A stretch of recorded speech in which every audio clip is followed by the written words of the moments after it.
तो गाइस, आज हम बात करेंगे रिसेंटली नेटफ्लिक्स पर रिलीज हुई डिलीट सीरीज के बारे में। हम एक ऐसे फोन को देखते हैं जो लोगों को डिलीट करता था। इसका मतलब आप जिसको पसंद नहीं करते उन लोगों को बड़ी आसानी से डिलीट कर सकते हो इन जस्ट वन क्लिक। तो आइए देखते हैं हम इस वीडियो में। शुरुआत में हम एक लड़की को देखते हैं जिसे देखकर लग रहा था कि वो बहुत डरी सहमी सी है। वो एक सुपरमार्केट में आ जाती है और एक लड़की से कहती है कि आप मेरी एक फोटो क्लिक करोगी। पहले तो वो लड़की मना कर देती है, लेकिन बाद में वो उसकी फोटो क्लिक करती है। जैसे वो फोटो क्लिक करते वैसे वो लड़की गायब हो जाती है। जिस लड़की ने फोटो क्लिक किया वो बहुत ही शॉक्ड हो जाती है। यहाँ से हम कुछ दिन पहले का सीन देखते हैं। हम उसी लड़की को देखते हैं जिसका नाम था लिली। वो अपने बीएफ के साथ थी जिसका नाम था एम। वो एक बुक राइटर था और लिली उसकी बुक पढ़ रही थी जो कि हाल ही में रिलीज हुई थी। हमें ये भी पता चलता है कि लिली की शादी हो चुकी है मिस्टर टू के साथ, जिनका एक बहुत बड़ा फार्म है। फिर भी लिली का अफेयर एम के साथ था। इसके बाद हम लिली के हॉर्स को देखते हैं जो कि जख्मी हो चुका था। वो बहुत पेन में था। लिली कहती है कि कोई बात नहीं, तुम जल्दी ठीक हो जाओगे। तभी वहाँ पर टू आ जाता है और वो हॉर्स को गोली मार देता है। टू कहता है कि मैंने इसको दर्द से आजाद कर दिया और लिली वहाँ से चली जाती है। नेक्स्ट हम एम और उसकी गर्लफ्रेंड औरन को देखते हैं जो काफी टाइम बाद मिल रहे थे। दरअसल औरन एक फोटोग्राफर है जिसके लिए उसे अपने काम के लिए दूसरी कंट्रीज में जाना पड़ता था। तभी शावर लेते टाइम औरन के पाँव में एक एयर पिन चुभ जाती है जिससे उसे एम पर डाउट होता है। इसके बाद वो वापस अपने काम के लिए दूसरी कंट्री में चली जाती है। टू एम को कॉल करके मीटिंग करता है। वो जानता था कि लिली और एम एक दूसरे को काफी अच्छे से जानते हैं, इसीलिए वो चाहता था कि एम उसकी फैमिली के बारे में एक बुक लिखे और उनकी स्टोरी हिस्ट्री में रहे, जिसके लिए एम मान जाता है। इसके बाद एम और लिली एक दूसरे से मिलते हैं। वो कहती कि तुमने बुक लिखने के लिए एग्री क्यों किया। वो कहता है कि और मैं क्या करता। लिली अब वॉरिड हो रही थी। उसे लगता है कि टू को उनके अफेयर के बारे में पता चल गया है, जिसके लिए वो एम से ब्रेकअप करना चाहती थी। लेकिन एम कहता है कि मैं औरन को छोड़ दूंगा क्योंकि मैं तुम्हारे बिना नहीं रह पाऊंगा। हम प्रेजेंट में आते हैं जहाँ औरन अपने काम से वापस आ चुकी थी, लेकिन वो खामोश थी क्योंकि उसे पता चल गया था एम और लिली के अफेयर के बारे में। औरन ने एक कैमरा छुपा दिया था जिससे उसे सब पता चल गया था, लेकिन एम को भी कोई फर्क नहीं पड़ता और वो कहता कि मैं तुमसे ब्रेकअप करता हूँ। तो औरन भी कहती है ऐसी बात है तो मैं भी सबको बता दूंगी तुम्हारे झूठ के बारे में जो तुमने अपनी बुक में लिखी है। इसीलिए वो परेशान हो जाता है और लिली से कॉल में बात करने लगता है। लिली उसे कहती कि मुझे भी तुमसे कोई बात करनी है। इसीलिए वो नेक्स्ट मॉर्निंग एम से मिलकर वो सब कुछ बताती है जो बीती रात हुआ था,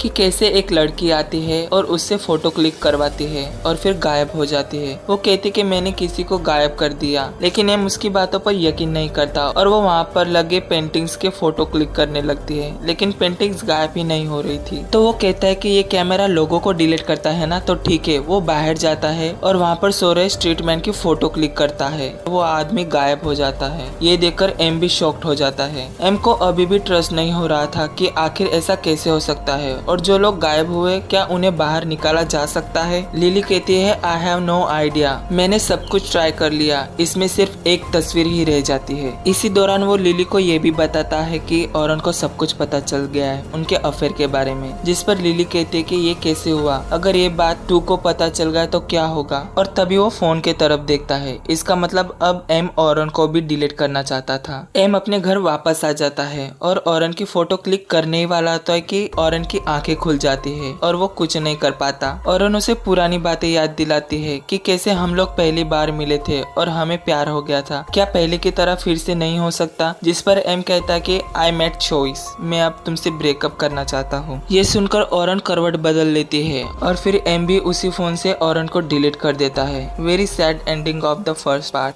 चलो सेकंड पार्ट के बारे में बात करते हैं, जिसमें हम देखते हैं कि औरन एक हॉस्पिटल में है। उसकी मॉम को हॉस्पिटल में रखा गया था क्योंकि उसकी मॉम को कुछ भी याद नहीं रह पाता था। वहाँ की नर्स निशा कहती है कि क्या बात है, तुम उदास क्यों हो। और वो कहती है कि कुछ नहीं, बस मेरे बॉयफ्रेंड के साथ थोड़ी सी लड़ाई हो गई है। निशा कहती है तुम एक बहुत ही स्ट्रॉन्ग लड़की हो, और वो वहाँ से चली जाती है। औरन बहुत रो रही थी। वो अपनी मॉम से कहती कि एक वक्त था जब मैं बस आपको और एम को अपनी लाइफ में चाहती थी, लेकिन अब वो भी चला गया है और मेरे पास कुछ कुछ भी नहीं है। बहुत बुरा हुआ बेचारी के साथ। हम प्रेजेंट में देखते हैं लिली प्रेग्नेंट थी, वो जो कि एम का बच्चा था। एम लिली को बताता है कि उसने ऑरन को डिलीट कर दिया और वो ये देखने के लिए चुपके से एम के पास चली जाती है। दोनों को देख के लग रहा था वो दोनों काफी रिलैक्स हो गए हैं। अब कोई नहीं था उनको ब्लैकमेल करने वाला और फिर एम फोन लिली को दे देता है। तभी पार्किंग में कोई उन पर नजर रख रहा था। एम कहता है कि शायद टू को भी पता चल गया है हमारे अफेयर के बारे में। लिली कहते कि आई डोंट केयर एनीमोर, मेरे पास अब फोन है। इसका मतलब अब लिली भी टू को डिलीट करना चाहती थी, इसीलिए वो अपने घर वापस आ जाते हैं। वो पूरे घर में टू को ढूंढने लगती है लेकिन वो कहीं पे भी नहीं मिलता। टू किचन में था तो लिली उसकी फोटो पीछे से क्लिक करने ही वाली होती कि टू पीछे मुड़ जाता है और वो उसे हैप्पी बर्थडे सरप्राइज देता है। और तभी आसपास उसके सभी दोस्त आ जाते हैं जिससे वो फोटो क्लिक नहीं कर पाती। आफ्टर पार्टी लिली को अपनी एक फ्रेंड मिलती है जो कहती कि तुम्हारे अफेयर के बारे में सबको पता है, तुम क्यों एम के साथ जाकर नहीं रहती। और वो लड़की वहाँ से चली जाती है। इसके बाद टू लिली को उसी फार्म में ले जाता है जहाँ टू उसी घोड़े को लिली को दिखाता है जिसको टू ने मार दिया था और कहता है कि ये मेरा गिफ्ट है तुम्हारे लिए। वो ये भी बताता है कि मुझे तुम्हारे अफेयर के बारे में भी पता है और दोनों के बीच में बहस होने लग जाती है। टू कहता है मैंने क्या कुछ नहीं किया तुम्हारे लिए और तुमने क्या, तुम्हें वो सब पल याद नहीं जो तुमने मेरे साथ बिताए है। वो कहता है कि फिर से मेरी लाइफ में आ जाओ, लेकिन लिली उसे बता देती है कि वो एम के बच्चे की माँ बनने वाली है। ये सुनकर टू पूरी तरह से खामोश हो जाता है। और फिर हम बाहर से देखते हैं कि एक तेज रोशनी फार्म के अंदर से आ रही थी। नेक्स्ट सीन में हम एम को देखते हैं जो बार बार लिली को कॉल कर रहा था लेकिन किसी भी कॉल का कोई रिस्पॉन्स नहीं आता है। जब उसकी आंखें खुलती है तो उसे न्यूज में पता चलता है कि लिली जिस कार में थी उसे रेलवे ट्रैक पे पाया गया है और लिली का कोई भी पता नहीं चल पा रहा है। और एम वहाँ पर आ जाता है जहाँ पर प्रेस कॉन्फ्रेंस हो रही थी टू के साथ। टू कहता है कि बीती रात हमने साथ में लिली का बर्थडे सेलिब्रेट किया लेकिन जब मैंने देखा तो वो नहीं थी। इसके बाद टू एम से मिलता है। वो कहता है कि तुम यहाँ पर क्या कर रहे हो, मुझे लगता है ये तुम्हारे लायक स्टोरी नहीं है। जिस पर एम कहता है कि जैसे तुम्हें पता है लिली को मैं पहले से जानता हूँ इसलिए मैं यहाँ पर आ गया। तो टू कहता है कि ठीक है, अगर तुम्हें लिली के गायब होने का पता ही लगाना है तो तुम मेरे फार्म पर आ सकते हो रिसर्च करने। ये सुनकर एम थोड़ा सा हड़बड़ा जाता है, फिर भी वो फार्म पे जाने के लिए एग्री हो जाता है। और नेक्स्ट डे वो टू के घर जाता है। वहाँ जाने के बाद वो थोड़ी सी छानबीन करता है लेकिन उसे वहाँ पर कुछ भी नहीं मिलता।